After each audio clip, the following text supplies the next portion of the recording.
Vamos a tomar un texto que es Lucas capítulo 18 del 1 al 14. Pero hoy solamente vamos a estar estudiando hasta el verso 8. Este pasaje de Lucas habla de dos parábolas. Hoy nos vamos a enfocar solamente en una, pues por lo que tiene que enseñar solo esa parábola. Y como lo hemos venido haciendo en los últimos cultos de oración, luego de la pequeña reflexión vamos a tener también un tiempo de oración, un tiempo de oración. Nuevamente los animo, los motivo a que ustedes puedan participar de este tiempo de oración, enviando durante la semana los motivos de oración que tengan y si tienen de pronto dudas o inquietudes con algún tópico respecto a la oración, algo que quisieran aprender, algo que quisieran afianzar desde las Escrituras, estamos para servirles.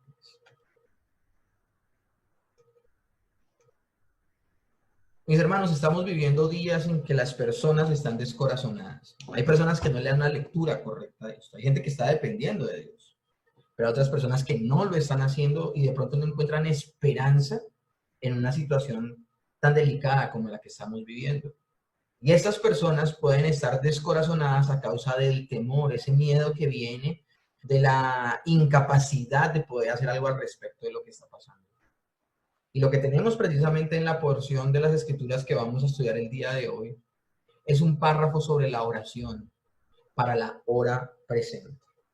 El Señor se hace una pregunta en el verso 8 de Lucas 18, pero cuando venga el Hijo del Hombre, hallará fe en la tierra. Y nosotros nos damos cuenta cuando leemos estos pasajes, se está refiriendo a que si va a encontrar a las personas orando, porque la misma acción de la oración refleja algo del carácter del que está orando, refleja algo acerca del carácter del que está orando, y precisamente una de las cosas que refleja es que confía en Dios. Entonces vamos a observar cómo desde este pasaje el mismo Señor Jesús, con dos parábolas que va a hablar, va precisamente a darnos principios maravillosos acerca de la oración. En esta primera parte, en esta primera lección que vamos a tener esta semana, vamos a ver lo importante que es conocer el carácter de Dios para orar, lo importante que es orar y no desanimarse en ese ejercicio de orar si de pronto no encontramos la respuesta rápida a lo que oramos, y también acompañar la oración de una actitud humilde y dependiente de Dios. En la noche de hoy veremos los dos primeros aspectos. Veremos el carácter de Dios y orar sin desanimarnos. Lo de acompañar la oración con una actitud humilde y dependiente lo veremos en la segunda parábola que toca el Señor en Lucas, en esa porción de las Escrituras de Lucas, y la veremos con detalle. No he querido abordar todo el tema el día de hoy, uno, para no andar con afanes con la enseñanza, y dos, para podernos enfocar también en el tiempo de oración en una y otra cosa. Entonces el Señor, en este texto que vamos a estar leyendo, ofrece dos alternativas para cualquiera que estuviese viviendo días difíciles. Y tú y yo tenemos que escoger una de las dos posiciones. Tenemos que escoger entre dos posiciones que hay, que el Señor nos las presenta. Tenemos que escoger en medio de los momentos difíciles si nos vamos a desanimar y vamos a perder la esperanza. O vamos a ser de aquellos que en medio de la aflicción, en medio de los momentos difíciles, en medio de los momentos de la depresión y de la angustia, entremos a orar y a esperar confiadamente en Dios. Vuelvo y les repito, la actitud que toman las personas demuestran si tienen fe o no en el Señor. Nosotros como cristianos estamos acostumbrados a usar muletillas en nuestra manera de hablar. ¿Y cuántas personas, hasta que llegó lo del coronavirus, citaban Romanos capítulo 8? A los que aman a Dios, todas las cosas les ayudan para bien. A los que conforme a su propósito son llamados. Y con facilidad uno podía decir, todo lo que sucede en mi vida está bajo la agenda de Dios, no hay ningún problema. Eso expresarlo, eso decirlo cuando todo sale bien es re fácil.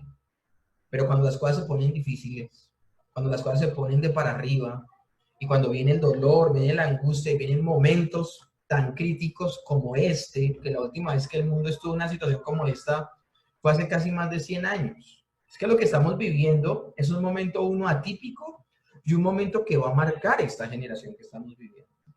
Entonces, por esa razón, la iglesia y los que decimos ser creyentes, los que decimos ser cristianos, también debemos de notar una actitud al nivel de la situación crítica que estamos viviendo. Y a grandes males, grandes soluciones. Y el Señor no se ha movido de su trono. Él sigue reinando a la derecha del Padre.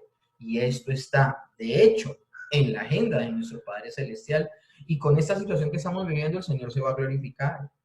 Pero es que eso es lo que tenemos que hacer nosotros. Nosotros no debemos citar textos según las situaciones que vivimos, sino que debemos ceñirnos a la Escritura y que la Escritura sea nuestra máxima sin importar el tiempo en que vivamos. Tenemos enfrente dos opciones. Uno, lo que hacen las personas sin fe, y es entrar en desánimo y pierden la esperanza acerca de lo que está sucediendo. O podemos ser de los que oramos y esperamos confiadamente en Dios. Alguien podría estar escuchando esto y dice, pues yo soy cristiano, pero yo estoy reangustiado. Acá yo no estoy hablando de que no nos angustiemos. Aquí yo no estoy hablando de que el creyente no va a pasar por momentos difíciles en su vida. Vemos, por ejemplo, a un Elías completamente en depresión en una cueva, luego de que lo persigue Jezabel. Pero él, al meterse en la presencia de Dios, halló descanso y halló paz, que fue uno de los cultos de oración que ya tuvimos, la paz que hallamos en la presencia de Dios. Bueno, seguimos caminando en esa dirección.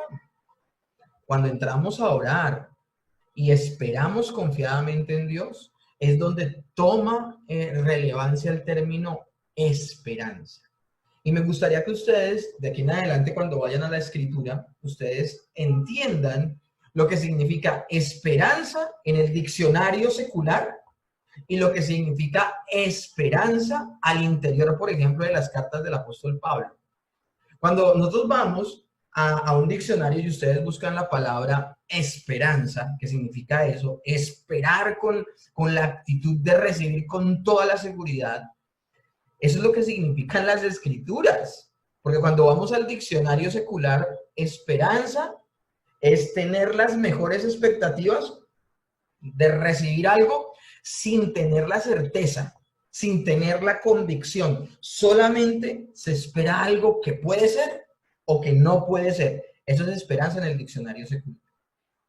Pero si tú vas a lo que significa esperanza en las escrituras, y por ejemplo en las cartas del apóstol Pablo con respecto a nuestra salvación, nos habla de la absoluta certeza que tenemos en el Señor de ser salvos.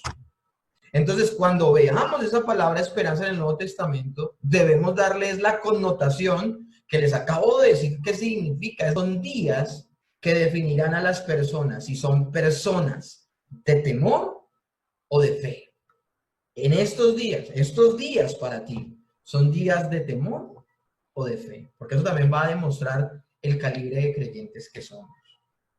Vamos a ir entonces a la primera parábola que el Señor da en este pasaje. La de la viuda y la del juez injusto. Lucas 18, del 1 al 8 dice así. También le refirió Jesús una parábola sobre la necesidad de orar siempre y no desmayar, diciendo, había en una ciudad un juez que ni temía a Dios ni respetaba a hombre. Había también en aquella ciudad una viuda, la cual venía a él diciendo, hazme justicia de mi adversario. Y él no quiso por algún tiempo. Pero después de esto dijo dentro de sí, aunque ni temo a Dios, ni tengo respeto a hombre, sin embargo, porque esta viuda me es molesta, le haré justicia. No sea que viniendo de continuo me agote la paciencia. Y dijo el Señor, dijo el Señor, oíd lo que dijo el juez injusto. ¿Y acaso Dios no hará justicia a sus escogidos que claman a él día y noche? ¿Se tardará en responderles? Os digo que pronto les hará justicia, pero cuando venga el Hijo del Hombre, ¿hallará fe en la tierra? Yo les hablaba de dos puntos que vamos a estar hoy viendo acerca de la oración, que son muy importantes. Y fíjense que Lucas nos dice que el mensaje central de esta parábola es claro. De hecho, Lucas antes nos habla de relatar la parábola, la clave. Y dice el verso 1, también le refirió Jesús una parábola sobre la necesidad de orar siempre y no desmayar. Habla de ser persistentes en oración. Ahora, la palabra griega que Lucas utiliza para decir no desmayar, literalmente habla de no dejarse vencer por el mal, de no cansarse, de no fatigarse, de no perder las fuerzas. Escúchenme bien. Cuando se habla de no desmayar en oración, no significa que todo tenga que salir bien. De hecho, va a ser en medio, acá se está hablando en esta parábola de una oración que se está haciendo en medio del mal, porque es un juez injusto. Pero la viuda no se cansó, ni se fatigó, ni perdió las fuerzas. Pero ahora es muy interesante ver esto, porque hay que tener un equilibrio en esta bendita parábola. Me gustó mucho esa foto porque habla de esa persistencia para llegar a nuestro Dios. Ahora, esa persistencia no nace de nuestro corazón de manera natural. Si nosotros perseveramos, es porque el Señor ha producido eso en nosotros a su vez. Si nosotros perseveramos, es porque el Señor obra en nuestras vidas para que perseveremos. Ahora, eso no anula lo que tú debes hacer. Hay gente que tiene una posición muy pasiva con las cosas de Dios, en cuanto a la oración, en cuanto a vivir en santidad, en cuanto a sus responsabilidades con respecto a Dios. Muchos se quedan quietos diciendo, no, yo espero a que Dios obre en mí. Pero ellos ven el obrar de Dios como algo místico, como una fuerza casi que los mueve sin que ellos pongan de su voluntad. Eso no es que Dios produzca el querer como el hacer. Hay una gran responsabilidad del creyente en el tiempo de la oración y en el tiempo de su vida en santidad. Ahora, esto no quiere decir que la fuerza para orar y la fuerza para vivir una vida santa provenga del creyente, proviene enteramente de Dios.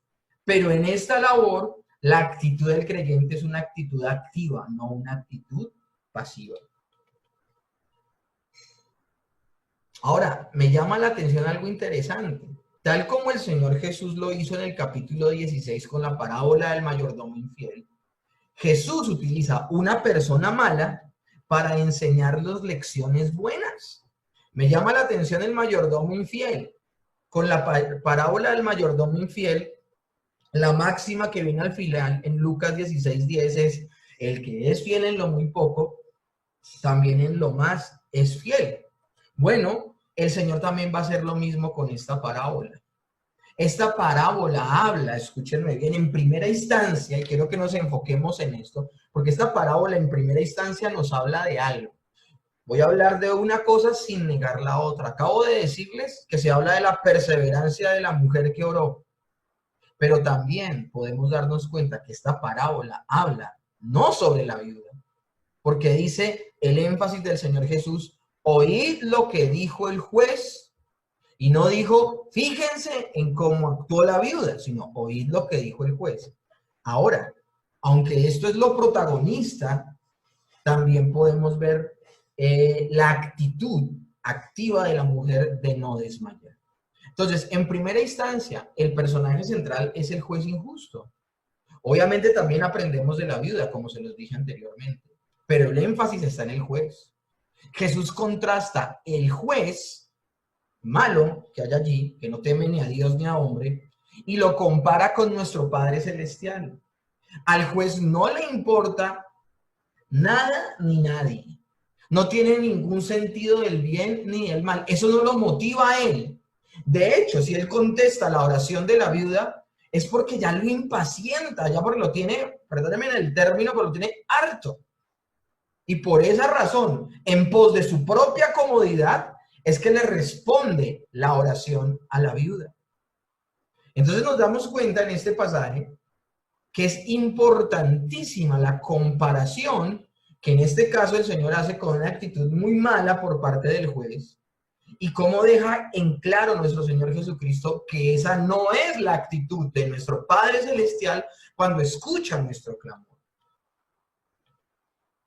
La viuda habrá sido una de las personas más indefensas, hablando socialmente, en el pueblo en el que se está contando esta parábola. Porque en ese entonces las viudas tenían pocos derechos y recibían poca ayuda.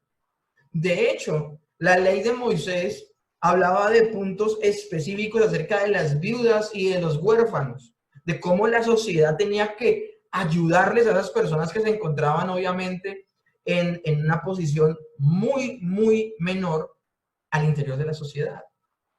Porque las personas que sostenían la casa eran los varones, los esposos, los padres. Cualquier persona hubiera sentido compasión por esta mujer entonces. Pero este juez, no.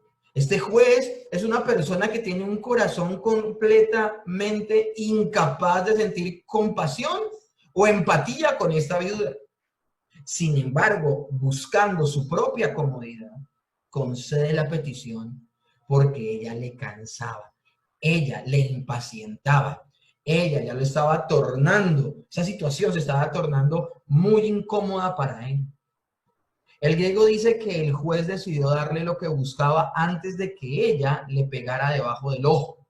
Ahora, esto debe entenderse en un sentido figurativo, como jalándole tanto que en una de esas jaladas de manto o de clamor pudiese irse de la mano y golpear. Pero entonces esto es importantísimo, porque aquí estamos hablando de algo interesante.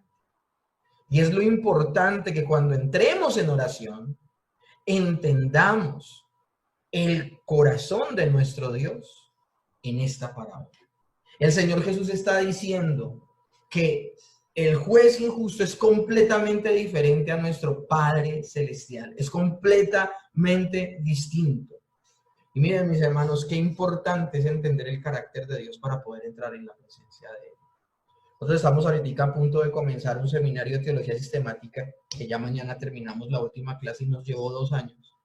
Y lo vamos a volver a comenzar porque hay mucha gente que lleva años de cristiano, que lleva años de ir a una iglesia y ni siquiera sabe los atributos de Dios.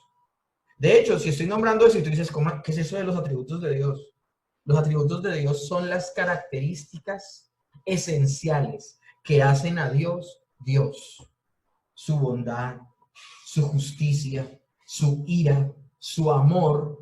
Mejor dicho, y acá son muchos, y acá no me quiero desviar de la prédica. Si aquí le estoy nombrando sencillamente lo importante que es conocer a Dios, al Dios de las Escrituras, no el que te han pintado desde un púlpito, no el que te... Y eso es lo terrible. Hablaba esta mañana con mi hermana. Mi hermana me decía, es que tú hace unos años me enseñaste mal. Y es cierto, yo llevo de cristiano 22 años. Y durante 15 años enseñé mal las Escrituras. Hace 7 años para acá que soy bíblico. Y esto es una cosa que da vergüenza.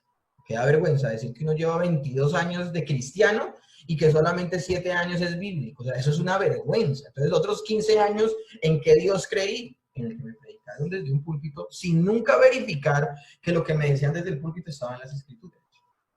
Y así la gente pretende entrar a la presencia de Dios sin conocer al Dios de las Escrituras.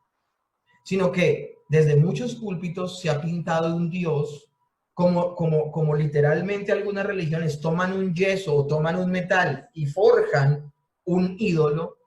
Hay personas que desde los púlpitos forman la idea intelectual de Dios en la cabeza de las personas, pero esa forma que le han dado al Dios en las cabezas de las personas no es el Dios de las Escrituras.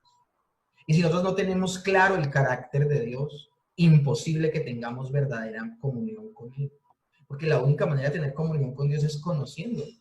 Y nosotros no podemos conocer a Dios fuera de las Escrituras. La palabra de Dios dice en Juan que esta es la vida eterna, que te conozcan a ti, el único Dios verdadero, y a Jesucristo, a quien has enviado. Es la única manera de conocer a Dios. ¿Y cómo lo conoce? Es yendo a las Escrituras, es yendo a las Escrituras.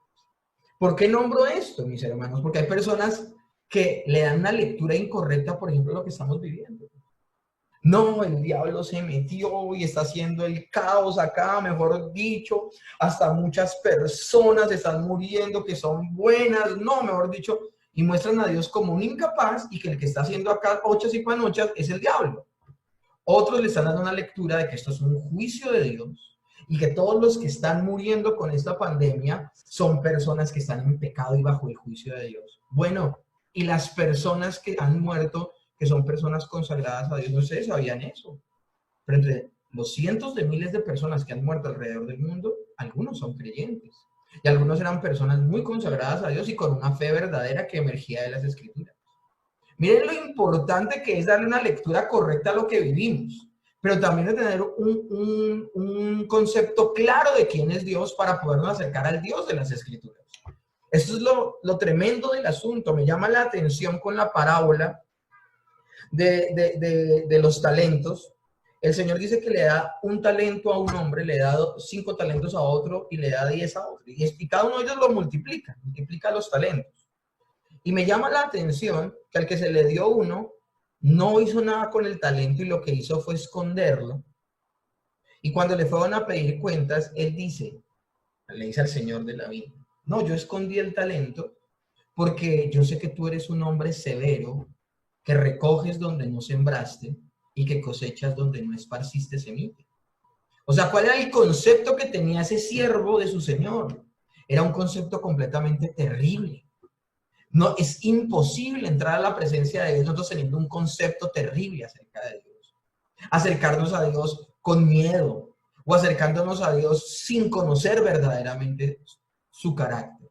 Pero también es imposible acercarnos a Dios si pensamos que Dios es solo amor. Mis hermanos, en la época de la Inquisición, todo era ira. No, Dios es Dios de ira. Y las obras de teatro y las predicaciones, y todo era ira de Dios y el fuego de Dios. Y si no quieres ir al infierno, pague indulgencia. Ahora, el día de hoy, han pasado 505 años desde aquella época. Y lo tremendo del asunto es que ahora es solo amor, solo Dios te ama, solo Dios te bendice, ven a Él como eres, Él no te quiere cambiar, Él te acepta como eres. Y ambas posturas desdibujan a quien es el Dios de las Escrituras. Porque el Dios de las Escrituras es un Dios que es santo, que es justo, que es un Dios de amor, pero en el cual también coexiste junto con ese amor su ira. Porque su ira es la que castiga eternamente el pecado. ¿Y por qué Él castiga eternamente el pecado? Porque Él es justo y porque Él no tolera el pecado y la maldad, porque Él es santo. Nosotros no podemos sacar de la ecuación ninguno de los atributos de Dios, porque cuando saquemos alguno de los atributos de Dios, el Dios que nos queda es un ídolo, es un falso Dios al cual es imposible acercarnos de manera verdadera. Pero la parábola nos sigue diciendo muchas cosas más. Tenemos que preguntarnos entonces, ¿nuestro Dios es como el juez injusto? ¿Tenemos que fatigarnos con nuestras oraciones?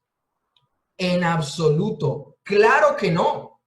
Jesús dice que Dios pronto hará justicia. Eso es lo que dice, ese es el mensaje completamente claro. Con la lectura que le da el mismo Señor Jesús a la parábola. Pronto hará justicia. Si un juez insensible e injusto puede ser llevado a hacer lo correcto, ¿cuánto más nuestro Padre amoroso no nos hará rogar sin ninguna razón? Él no nos hará rogar sin razón. Él nos escucha y Él contestará nuestras oraciones. Pero aquí es donde viene algo bien interesante, mis hermanos. Nosotros debemos entender que nuestras oraciones deben girar en el centro de la voluntad de Dios. Nosotros no podemos olvidar el contexto de la parábola. Y el contexto de la parábola es la segunda venida de Cristo. Entonces esto se parece a la imagen que se presenta en Apocalipsis 6, cuando los santos clamaban de esta manera: ¿hasta cuándo, Señor, no juzgarás y no nos vengarás? Ellos están clamando en Apocalipsis 6 porque el Señor haga justicia. Por eso Jesús habla de hallar fe cuando Él venga. Cuando venga el Hijo del Hombre, hallará fe en la tierra, encontrará a las personas orando y esperando en la esperanza de que Dios es bueno, es justo y no nos dejará. Es un desafío a permanecer fieles hasta el fin. Es un desafío a seguir orando para la culminación del reino de Dios, para su crecimiento y la extensión de sus fronteras.